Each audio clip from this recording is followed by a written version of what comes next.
Voilà. Alors, les différences techniques. Donc pour le choc, on est très serré, on pousse, on est côte à côte et on pousse. Après, les Grecs avaient d'excellents nageurs. Donc, ils ont utilisé aussi tout leur pouvoir. Dans l'eau, ils ont aussi planté des pics pour que les bateaux perses explosent. Ils ont des fondes. Ça paraît anodin, mais une fonde, quand c'est bien lancé et que c'est bien placé, ça fait mal. Là, si on devait comparer à aujourd'hui, on dirait l'infanterie légère qui est devant, et derrière, on dirait l'artillerie. Donc on pousse. Vous voyez le côté compact, et vous voyez la différence avec les Gaulois qui est bon, pour vous de l'autre côté, après pour ceux qui voient les Gaulois, voilà. Et on va sur le.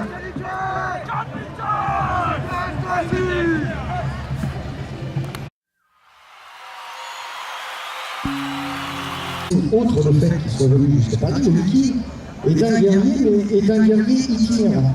C'est-à-dire qu'il picore partout où il se pose. Il est là, il vient, il prend, il repart, il ramasse de l'argent, puisque le Paris s'est fait, le 4e siège de Paris sont arrivés. Jean-Hugues, le roi, a dit non, on arrête, il a payé, ils sont partis. Voilà. Leur but c'est d'être très très impressionnant. Au même titre un petit peu que ce qu'on vient de voir avec les Gaulois, comparativement aux Grecs qui étaient dans la puissance, voilà. Le but du guerrier viking, c'est d'être tout le temps dans la démonstration, dans la bravoure et dans la force. Contrairement à ce qu'on peut imaginer, vous voyez qu'il n'y a pas de cornes sur leur casque. On est loin de voir des cornes. À votre avis, pourquoi il n'y a pas de cornes sur le casque gaulois? Alors que d'habitude, romains. Oh, excusez-moi, viking. Je vais y arriver aujourd'hui. Sur les casques vikings, c'est tout simplement qu'imaginez des cornes sur un bateau, plein de cordages, dans les voiles. Je ne sais pas ce que vous en pensez, mais c'est pas terrible. C'est pas terrible pour se déplacer à bord des bateaux. Hein? Donc là, on est pareil. On est sur une technique toujours de frappe. Le guerrier viking, il est aussi souvent équipé de haches. Pourquoi? Parce que les haches lui servent également à gravir des obstacles. C'est-à-dire qu'on lance une hache et ça fait une marche sur une palissade. Comme ça, on est tranquille. Hein. Puis comme on est venu avec un bateau où on n'avait pas beaucoup de place dessus, il faut bien qu'on utilise ce qu'on trouve sur place et des techniques qui sont un petit peu différentes. Si on parle un peu de la discipline des Vikings, dans la discipline mais c'est bien, comptez-vous bien. Donc les chocs, comme on l'a dit, dans toute cette période-là, sont toujours violents. Je le dis maintes et maintes fois, le guerrier viking est vraiment quelqu'un qui est, je me répète, excusez-moi, mais on est vraiment dans la puissance. L'état de grâce n'existe pas chez le viking, c'est un honneur. Un viking doit mourir une épée à la main. Il ne meurt jamais. Et le viking qui tombe sur un champ de bataille, eh bien, s'il n'a pas une épée, pour lui, ne va pas le valaa. Le valaa, c'est ni plus ni moins une couche qui se trouve entre le bon Dieu et la terre, qui protège des assauts des mauvais esprits. Et donc, les fameuses Valkyries, donc on connaît tous dans le chevauché de Valkyrie,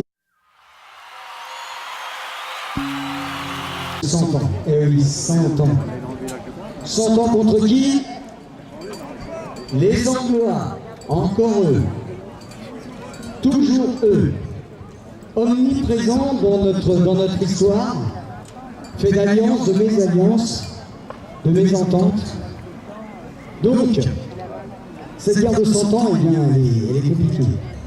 C'est les historiens qui l'ont appelé, si je ne dis pas de bêtises, je crois que c'était au XVIIIe siècle qu'on a vu apparaître le mot de guerre de 100 ans.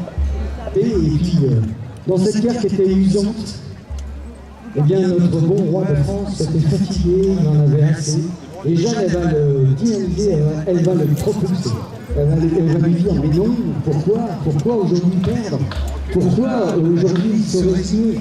Allons-y, combattants. Et elle monte avec son armée.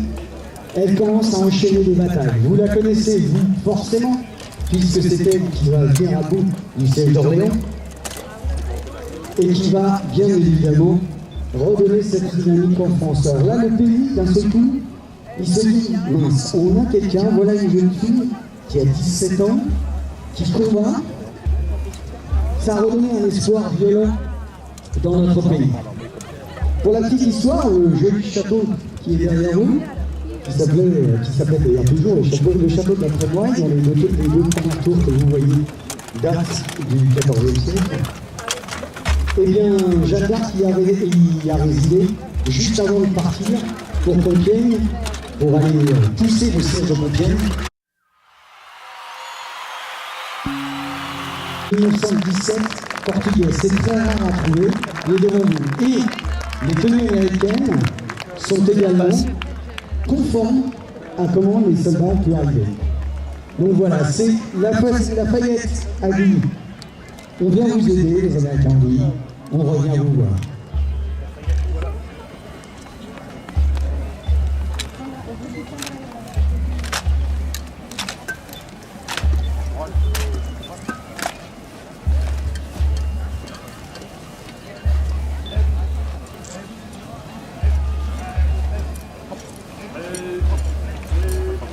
Alors dans les rangs des Portugais, eh bien, il y aura un événement qui va être quand même majeur, c'est qu'effectivement, ils vont arrêter, puisque les Américains prennent tous les bateaux pour venir, puisque donc ces jeunes Portugais, eh bien, c'est quand même un petit pays de Portugal, mais il a payé quand même, comme je vous l'ai dit, un lourd tribut, en perdant plus de 5000 hommes, qui sont tous restés chez nous, et on leur doit bien ça.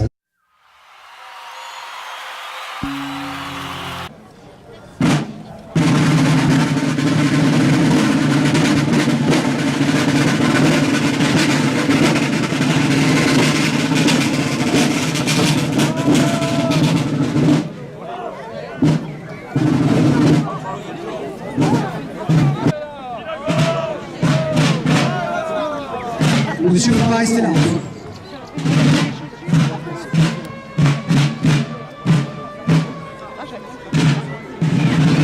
Donc on est en train de se mettre en place.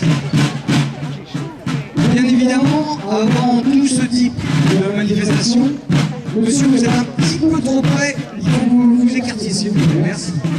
Savez-vous. Restez pas dans les chaudières, parce que j'ai le droit qu'à 5% de perte, ça va être. Donc, je sais pas, mais ils ont du mal à comprendre. Je leur dis qu'il y a un billet.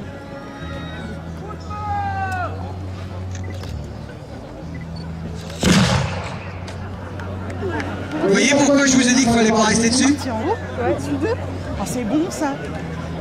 Infanterie coloniale. 75. Le réfléchit.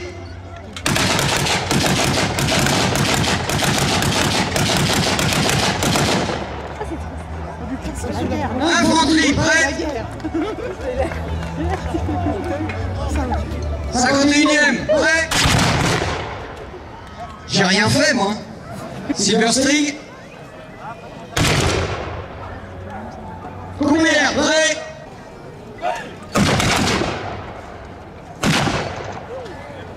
C'est historique. J'aime bien ça. DCF.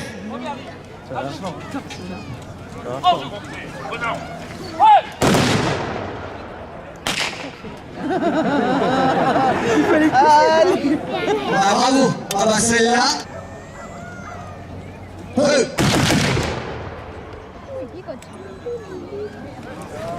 French Mess, French Volunteers.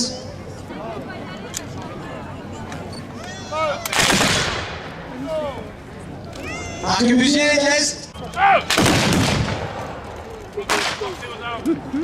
Voilà.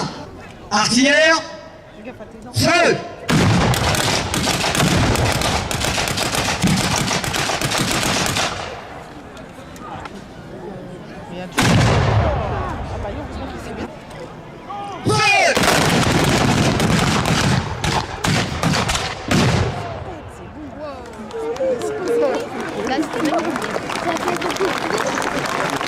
Malheureusement, on vient de petit peu d'émotion. Il y a quelques temps, si les grenadiers veulent bien venir, des tambours, donc, un de notre grande famille de la Constitution, nous a quittés. Il s'appelait Didier Denis. Vous voyez ces photos autour de la reine, nous avons donc décidé de baptiser la reine de son nom. Il est parti il y a quelque temps.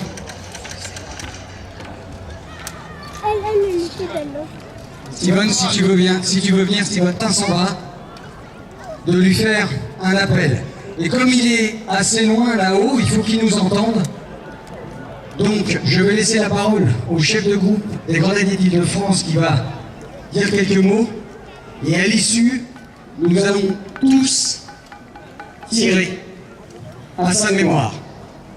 Je vous demande juste ces 2 petites minutes de recueillement. Vous allez voir un tir qui va être assez puissant. Donc pareil, même conséquence, faites attention à vos oreilles. Didier, tu étais vraiment notre tambour de prédilection. C'est toi qui, à longueur de journée, réglais tout ce qui pouvait se passer au bivouac. Ce matin,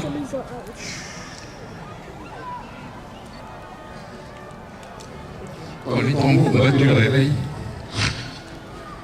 c'était énorme. Moi, je vous remercie tous, reconstituteurs, reconstitueuses, d'être présents. Je serai quand même bref et je vais vous lire ce petit certificat de nomination. Par l'empereur, par le décret du 8 mai 1809, au nommé M. Denis Didier est élevé au grade de tambour-major à la tête de la colonne du 1er régiment de grenadiers au pied de la garde, dont il fait partie, dont il fera toujours partie.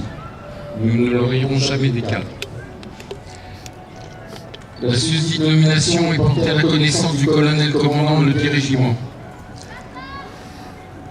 À lui de faire recevoir le tisseur dans la distinction qui lui est conférée. Je vous salue, le ministre de la guerre et contresigné du commandant de la compagnie. Infanterie, prêt pour l'hommage à notre camarade. Prêt ?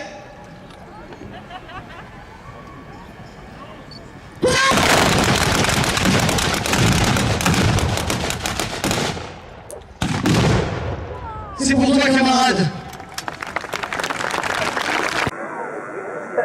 Prêt ?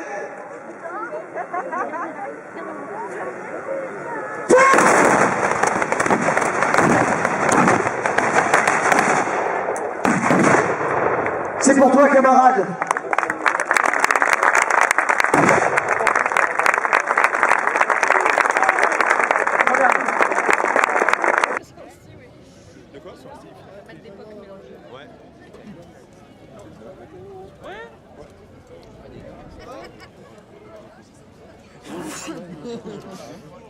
Bon, qu'est-ce que le chien fait sur le truc en fait là? On met une blague en face là.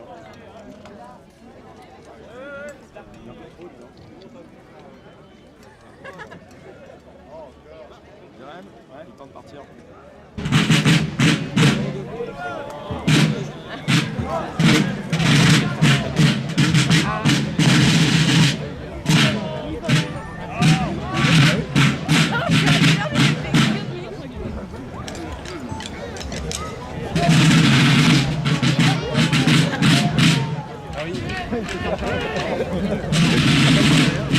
Ça sera après direct,